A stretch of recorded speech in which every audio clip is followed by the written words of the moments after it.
Hello children, आज हम आपकी एनसीईआरटी बुक मैरीगोल्ड बुक 5 में से वंडरफुल वेस्ट की रीडिंग करेंगे, ठीक है। और मैं साथ साथ आपको उसकी हिंदी भी समझाती रहूंगी। तो let's start. Once the Maharaja of Travancore ordered a grand dinner in his palace. एक बार ट्रेवनकोर के महाराजा ने अपने महल में एक बहुत ही विशाल रात्रि भोज का आयोजन किया। In the afternoon before the dinner, the Maharaja entered the kitchen to survey the dishes that had been prepared for the feast. अब दोपहर के समय रात्रि भोज से पहले राजा किचन में गया। He entered the kitchen यानी कि किचन में गया। क्या करने के लिए गया? जो रात्रि भोज के लिए जो खाना बनना था उसको देखने के लिए कि वो कैसा बन रहा है, कैसी तैयारियां चल रही हैं, क्या कुछ अभी हुआ है, ये सब देखने के लिए वो गया। What are you going to do with those vegetable scraps? He asked the cook, pointing to the basket of scraps near the cook. अब कुक के पास, कुक होता है खाना बनाने वाला, उसके पास एक टोकरी पड़ी थी जिसमें वेजिटेबल स्क्रैप्स थे। वेजिटेबल स्क्रैप्स होता है सब्जियों के छिलके और छोटे छोटे टुकड़े जो बच जाते हैं, ठीक है। तो उसने कहा कि अब आप इससे क्या करोगे? ये जो वेजिटेबल्स के टुकड़े बचे हैं, छिलके बचे हैं, इससे अब आप क्या करोगे? The cook replied, They are waste. We will throw them away. Cook ने कहा कि ये सब वेस्ट है, यानी कि हमारे किसी काम का नहीं है और हम इसे फेंक देंगे। You cannot waste all these bits and pieces of vegetables. Find a way to use them, the Maharaja commanded sternly and walked away. अब महाराजा ने बड़े ही स्ट्रिक्टली यानी कि बड़े ही गुस्से से कहा कि नहीं, तुम इसे ऐसे वेस्ट नहीं कर सकते, इन सब्जियों के टुकड़ों को। कोई ऐसा तरीका ढूंढो कि तुम इन्हें भी यूज कर सको, इन्हें भी इस्तेमाल कर सको। और वो ये कहकर चला गया। The cook was in a fix and kept staring at the vegetable scraps for some time. अब कुक ये सब सुनने के बाद बड़ा ही परेशान हो गया और सब्जियों के छिलकों की तरफ देखता ही रहा। He kept staring, staring होता है किसी चीज की तरफ देखते ही रह जाना, ठीक है। तो उसे लगा अब ये वेजिटेबल स्क्रैप्स का मैं क्या करूं? ये तो अब इसका क्या बनाऊं मैं? ये तो वेस्ट है। उसका दिमाग बड़ा परेशान हो गया। Suddenly, an idea flashed across his mind. Suddenly यानी कि अचानक उसके दिमाग में एक आइडिया आया, एक तरकीब आई। क्या तरकीब आई होगी उसके दिमाग में? सोचो सोचो। He took all the vegetable bits, washed them and cleaned them well. उसने क्या किया? जितने भी वेजिटेबल बिट्स यानी कि वेजिटेबल सब्जियों के टुकड़े थे उन्हें धोया और उन्हें अच्छे से साफ किया। Cleaned them, cleaned होता है साफ करना। Then he cut them into long strips. उसके बाद उसने उसे लंबे लंबे टुकड़ों में, लंबे स्ट्रिप्स होता है, लंबे लंबे टुकड़ों में काटा, ठीक है। He put them in a huge pot and placed it on the fire to cook. अब काटने के बाद उसने क्या किया? उन सबको इकट्ठा करके एक बड़े से पॉट होता है घड़ा, घड़े में डाला और आग पर चढ़ा दिया उसे पकने के लिए। Next he ground some fresh coconut, green chilies and garlic together. अब नेक्स्ट यानी कि उसके बाद उसने क्या किया? कोकोनट, नारियल, ग्रीन चिलीज, हरी मिर्चें और गार्लिक यानी कि लहसुन, ये सब इकट्ठा मिलाया और उनका एक पेस्ट बना लिया, उन्हें पीस लिया। He added this paste and some salt to cooking vegetables. उसने ये सब पेस्ट जो बनाया था उसको वो जो वेजिटेबल स्क्रैप्स पकड़ी थी ना आग पे, उसमें ऐड कर दिया और उसमें थोड़ा सा सॉल्ट डाल दिया, नमक डाल दिया। A tempting smell started coming from the pot. अब पॉट में से, घड़े में से एक बड़ी ही अच्छी खुशबू आने लगी। जैसे मम्मी जब खाना बनाती है तो अच्छी सी खुशबू आती है ना किचन से, उसी तरह की एक खुशबू वहां से आने लगी। Now he whipped some curd and added it to the curry.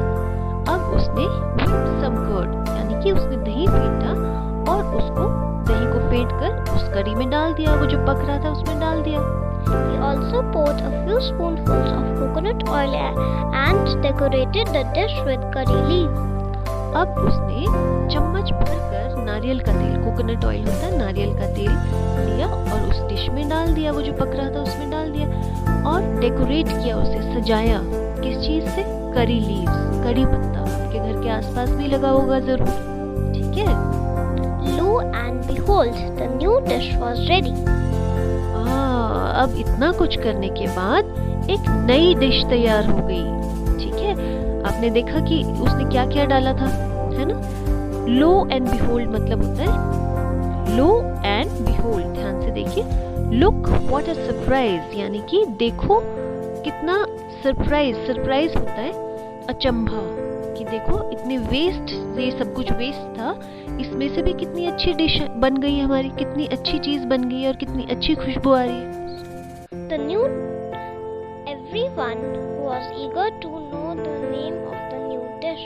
The cook thought and thought. अब जब उसने ये डिश गेस्ट के सामने, मेहमानों के सामने रखी, तो सब बड़े ईगर थे, यानी उत्सुक थे कि ये नई सी डिश क्या है, ये नई चीज क्या है और इसका नाम क्या होगा। Then a name came to his mind. He named it Awile. अच्छा जी, अब क्या हुआ, उसके माइंड में आया कि अब मैं इसका क्या नाम दूं, है ना। तो उसने उसका नाम दिया aviyal. Awile became famous all over Kerala and is now one of the dishes in the traditional Kerala feast. अब केरला में हर फीस्ट में, यानी कि हर तीज त्योहार पर ये डिश हमेशा बनती है। And imagine, it all came from a basket of waste.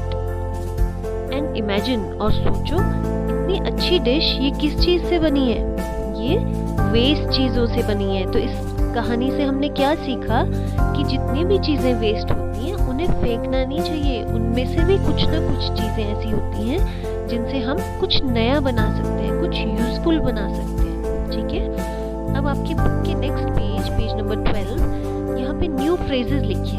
ठीक है, वर्ड मीनिंग्स लिखिए। फ्रेजेस होता है कुछ ऐसे शब्द जैसे इन अ फिक्स, फर्स्ट है in a fix, a situation hard to escape from. In a fix का मतलब होता है ऐसी स्थिति जहां से आप बचकर नहीं निकल सकते। ठीक है, फ्लैश अक्रॉस द माइंड, यानी कि सडनली थिंक ऑफ, अचानक से कुछ सोचना। ठीक है, लो एंड बिहोल्ड, इसका मतलब होता है लुक व्हाट अ सरप्राइज, देखो कितना अचंभा है, कितनी हैरान कर देने वाली बात है। ठीक है, traditional feast, hearty meal for many guests served on special occasions. Traditional feast होती है जो खास त्योहारों पर, खास तीज त्योहारों पर गेस्ट यानी कि मेहमानों के लिए बनाई जाती है। ठीक है, तो अब ये सारे फ्रेजेस के मैंने आपको जो मतलब समझाए हैं, इनको आपने लर्न करना है और अपनी नोटबुक में अच्छे से सुंदर सुंदर लिखना है। ठीक है, और लिखने के बाद अपना टेस्ट अपने आप ही लेना है पहले तो। ठीक है, उसके बाद इसको लिखकर अपनी टीचर को उनके व्हाट्सएप नंबर पर भेज देना है। ठीक है, और मुझे लगता है आपको चैप्टर की स्टोरी समझ में जरूर आई होगी, आई है ना। उसको स्टोरी को अपने अपने पेरेंट्स को, अपने मम्मी को, अपने पापा को जरूर सुनाना है कि एक बार ऐसा हुआ, फिर राजा ने ऐसा किया, और जो कुछ भी आपको स्टोरी में समझ आया है वो आपको अपने पेरेंट्स को सुनाना है। ठीक है, उसके बाद आपको बुक में क्वेश्चन आंसर्स दिए गए हैं। क्वेश्चन आंसर्स हम नेक्स्ट वीडियो में करेंगे, उससे पहले हम क्वेश्चन नंबर 4 जिसमें आपको इंग्रेडिएंट्स दिए हुए हैं। ठीक है, आपको पेज 12 पर एक बॉक्स बना है जिसमें बहुत सारी चीजें लिखी हैं, जैसे chilli, coconut, groundnut, garlic, roasted peanuts, ये सब कुछ लिखा हुआ है। ठीक है, तो आपको इनमें से वो चीजें सर्कल करनी है जो कि उसने, कुक ने चटनी में यूज की थी। अब आपने पढ़ा ना स्टोरी में कि उसने एक चटनी तो नहीं, अवियल बनाया था, है ना। तो उसने अवियल में क्या क्या चीजें इस्तेमाल की थी, ये देखो। अब आपको स्क्रीन पर वो बॉक्स दिख रहा होगा, है ना। उस बॉक्स में उसने क्या क्या यूज किया था, चिली मिर्चे, कोकोनट नारियल, गार्लिक लहसुन, ग्राउंडनट यानी कि मूंगफली, रोस्टेड पीनट्स यानी कि तली हुई, भुनी हुई मूंगफली। ठीक है, वो तो नहीं हुई थी यूज। तो जो यूज हुआ था आपने सिर्फ उन्हीं को सर्कल करना है। क्या क्या यूज हुआ था, चिलीज, कोकोनट, गार्लिक। ठीक है, उसके बाद कर्ड, दही भी यूज हुई थी, है ना। वेजिटेबल स्क्रैप्स, वेजिटेबल के जो बचे हुए छिलके और उनके पीसेस थे वो यूज हुए थे। पॉट यूज हुआ था, है ना, पॉट में पकाया था, वो घड़े में पकाया था। करी लीव्स होता है कड़ी पत्ता, जो आपके आसपास में जरूर लगा होगा, ठीक है। तो ये सब चीजें यूज हुई थी। अब आपने जितनी भी चीजें आपको इस बॉक्स में दिख रही हैं, आपने कोशिश करना है कि आपको सब चीजों की हिंदी मालूम हो, किस चीज को क्या बोला जाता है, ठीक है। जैसे ब्रोकन बैंगल्स क्या होती है, टूटी हुई चूड़ियां। वुड क्या होता है, लकड़ी। बास्केट क्या होता है, टोकरी। अरे बास्केट में तो यूज हुआ था, क्योंकि कुक ने जो वेजिटेबल स्क्रैप्स थे वो तो बास्केट में ही रखा था, तो आपको बास्केट को भी सर्कल करना है, ठीक है। और मुझे लगता है अब आपको इतना लेसन तो अच्छे से समझ में आ गया होगा। Once again you have to listen to the story very carefully, ध्यान से स्टोरी को सुनना है। And you have to learn the word meanings given at the back of your lesson, ठीक है। लेसन के पीछे जो वर्ड मीनिंग्स आपको दिए हैं और जो आपको एक्सरसाइज दी है, ये जो आपको बॉक्स दिख रहा है स्क्रीन पर, ये आपको अच्छे से कॉपी में लिखना भी है, उसको लर्न भी करना है और उसके बाद अपनी अपनी टीचर को व्हाट्सएप कर देना है, ठीक है। अब सबको स्टोरी समझ में आ गई होगी, और हो सके तो इस स्टोरी को हिंदी में ही सही लेकिन अपने वर्ड्स में लिखने की कोशिश भी करना, ठीक है। कि ऐसा हुआ, फिर ऐसा हुआ, फिर ऐसा हुआ, कोशिश करना लिखने की। गलत हो जाएगी तो कोई बात नहीं, ठीक है। टीचर हमेशा आपको करेक्ट करने के लिए है। Try to write the story in your own words. चाहो तो हिंदी में लिख लो, चाहो तो इंग्लिश में लिख लो, लेकिन इसको रफ नोटबुक में लिखना है, फेयर में नहीं लिखना है स्टोरी, ठीक है। फेयर में सिर्फ वर्ड मीनिंग्स और ये एक्सरसाइज जो आपको बॉक्स में दिख रही है, सिर्फ उतना सा आपको फेयर नोटबुक में लिखकर मैम को व्हाट्सएप करना है।